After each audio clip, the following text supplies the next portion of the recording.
നിങ്ങൾ ദുആ ചെയ്യണം. എനിക്ക് മദീനത്തേക്ക് എത്താൻ പൂതിയുണ്ട്. എൻ്റെ ശാരീരിക ബുദ്ധിമുട്ട് പറയണം.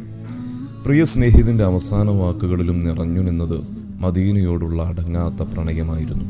പ്രവാചക പ്രണയം വാചാലതകളിൽ മാത്രം ഒതുങ്ങി നിൽക്കേണ്ടതല്ലെന്ന പാഠമായിരുന്നു ആ ജീവിതം പഠിപ്പിച്ചത്. സൗഹൃദ വലയത്തിലെ നിറമങ്ങാത്ത കൂട്ടുകെട്ടു അതായിരുന്നു തൗഫീഖ് ഉസ്താദ്. മിണ്ടിത്തുടങ്ങിയവർക്കൊരിക്കലും മായാത്ത ഓർമ്മകൾ സമ്മാനിച്ചേ ഉസ്താദ് പിരിയും. അസഹനീയ വേദനകളിലും പുഞ്ചിരിയെ ആയുധമാക്കി സർവ്വതും സർവാധിപനോട് മാത്രം പങ്കുവെക്കുന്ന പ്രകൃതം. സുഹൃത്തെന്ന നിലയിൽ പലപ്പോഴും പല ആഗ്രഹങ്ങളും സ്വപ്നങ്ങളും പങ്കുവെക്കും. ചുരുങ്ങിയ കാലയളവിൽ കഠിന പ്രയത്നം സമ്മാനിച്ചതാണ് നല്ല ശിഷ്യഗണങ്ങൾ. പഠനകാലത്തിൽ എല്ലാ ഉസ്താദുമാർക്കിടയിലും തൗഫീഖ് എന്ന വിദ്യാർത്ഥി വല്ലാത്ത പ്രതീക്ഷയൊത്ത ശിഷ്യനായിരുന്നു.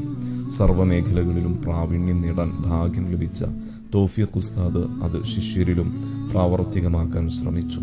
പ്രഭാഷണ രംഗത്ത് വേറിട്ട ശൈലിയും പ്രബോധിത സമൂഹത്തിലേക്ക് ഇറങ്ങിച്ചെന്നുള്ള പ്രബോധനങ്ങളും സമൂഹത്തിൽ ജനപ്രിയ നേതാവായതും ഉസ്താദിനെ അനുഭവിച്ചവർക്കറിയാം.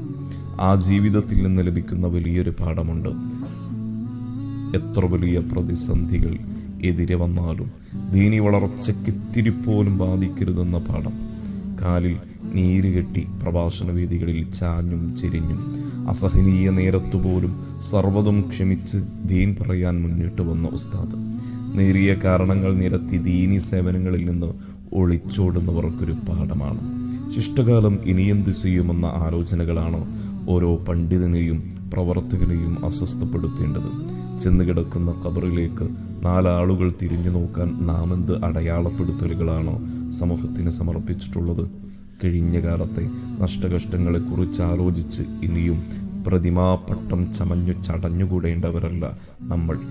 ദീനിനെ പഴഞ്ചൻ സംസ്കാരത്തിന് തുല്യപ്പെടുത്തി അവഹേളനമുറകൾ മീഡിയകളിൽ കൊട്ടിഘോഷിക്കുന്ന വർത്തമാനകാലത്ത് പ്രവാചകർ സല്ലല്ലാഹു അലൈഹി വസല്ലമയുടെ സ്നേഹസ്മരണകൾ സമൂഹത്തെ സമുദ്ധരിക്കാൻ ഉതകുന്നതാണെന്ന് ബോധ്യപ്പെടുത്തേണ്ടത് നമ്മുടെ ഉത്തരവാദിത്തമാണ്. ഇനിയും നിഷ്ക്രിയരായി നിൽക്കേണ്ടവരല്ല നാം. ഉസ്താദിൻ്റെ ജീവിതം നമ്മെ പഠിപ്പിച്ചത് വലിയ സ്വപ്നങ്ങൾക്ക് വേണ്ടി പൊരുതാനാണ്. ലൗകിക സുഖങ്ങൾ താൽക്കാലികമാണെന്നറിഞ്ഞും ദുനിയാവിൻ്റെ സുഖങ്ങൾക്ക് വേണ്ടി നശ്വര ജീവിതത്തെ പാഴാക്കേണ്ടവരല്ല നാം. ശാശ്വത ജീവിത വിജയത്തിനു വേണ്ടി ഉസ്താദ് അടയാളപ്പെടുത്തിയതിനെ മൂർച്ച കൂട്ടാൻ നമുക്ക് കഴിയണം. നാഥൻ തൗഫീഖ് ചെയ്യട്ടെ. ആമീൻ.